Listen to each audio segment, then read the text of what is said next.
الحمد لله رب العالمين وصلى اللهم وسلم على نبينا محمد وصحبه أجمعين وقيبتي لباد وندب بالله كتاب كيني بإذن الله تبارك وتعالى إغاثة اللهفان من مصائد الشيطان وعن كسر لابني فسحي عيد إيو بحمد الله سبحانه وتعالى دماشاتكي إيو فرحد مسلمين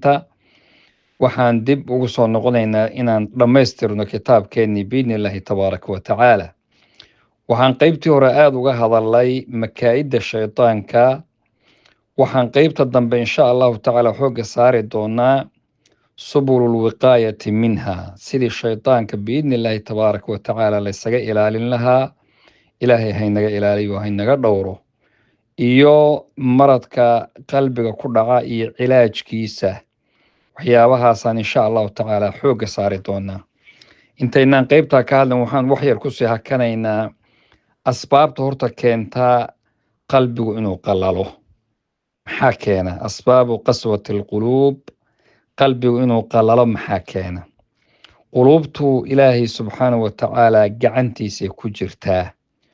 yuqallibuhaa kayfa yashaa siduu rabuuna u gedgediyaa qalbigu bayna isbicayni min asaabici araxmaan buu ku jiraa labada farood ee allah subxaanahu wa tacaala dhexdiisu sidiisaba qalbigu ku jiraa ilaahayna yuqallibuhaa kayfa yashaa suu rabuu u gedgediyaa walidaalika ayaa waxaad xusuusataan ducadii rasuulka sal lla alay wasalam allaahuma yaa muqalliba alquluubi thabbit qalbii calaa diinik allaha quluubta gedgediyow qalbigayga ku sug diintaada waa ducooyinkii ugu badnaa oo rasuulku sala allahu calayhi waaalih wasalam uu laasimi jiray allaahuma yaa musarifa alquluubi sarif qalbii calaa taacatik allaha quluubta gedgediyow qalbigayaga ilaahayow daacadaada ku sug oo halkaa nagu ilaali waxaad xusuusan kartaa qalbigu inuu aada u gedgedoomo inuu rasuulku ka hadlay sala allahu calayhi waaalih wasalam inuu qofku waabariisanayo isaga oo mu'min ah haddana uu galabaysanayo isaga oo kaafir ah oo gaaloobay mar labaad sidaa cagsigeed ama iswiijka beddelka sidaa beddelkeed inay dhici karto inuu qalbigu qofku subaxii uu yahay qof aan muslim ahayn haddana isla galabtii uu muslim noqonayo taasina waa gedgadoonka qalbiga weeyaan sidaas daraaddeed baa qalbiga waxaa qalbi loogu magacaabay sidiisaba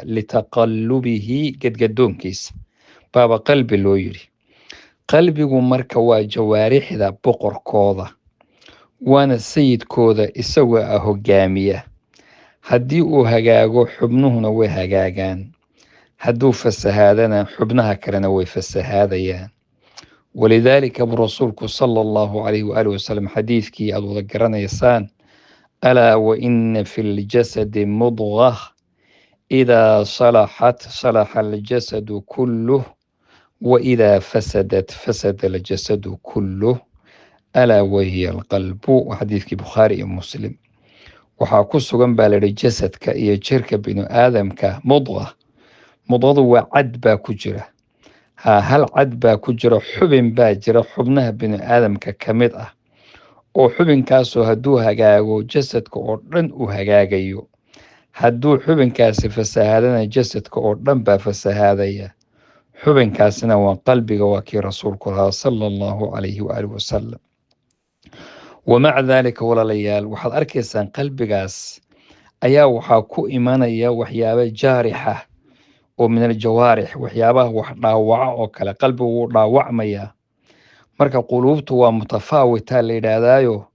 aad bay mararka qaar u kala fog tahay oo fashataana maa bayna qalbi almu'mini alsaadiqi waxaa kala fog qalbiga qofka mu'minka oo runlowga ah iyo qalbiga kaafirka iyo qalbiga munaafiqa intuba way kala fog yihiin waxaa jira marka madaahir iyo muuqaal ee keenaya qalbiga aan lagu jiran yahay waxyaabo lagu garta ayaa jira oo iyaguna ku tusanaya qalbiga qofku inuu jiran yahay horena waan u soo sheegnay quluubtu inay saddexda u qaybsanto oo yacni qaybo badan iyo taqsiimaad badan baa qalbiga la geliyaa qalbiga mu'minka iyo qalbiga kaafirka iyo qalbiga munaafiqa. munaafiqaas oo qalbigiisu jirado, shahwana wuu ku jiradaa, shuhbana wuu ku jiradaa.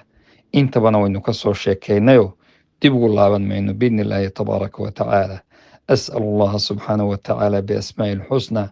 wa sifaatihi alculaa, magacyada ilaahay wanaagsan waxaan ku weydiisanayna inuu qalbigeena midka saliimka uu ka dhigo, shaki iyo shukuuk iyo shahwana intoo dhanba inaga ilaaliyo, shirki iyo gaalnimo ilaahayna inaga badbaadiyo. wajazaakum allahu khayr وبارك الله فيكم. صلى الله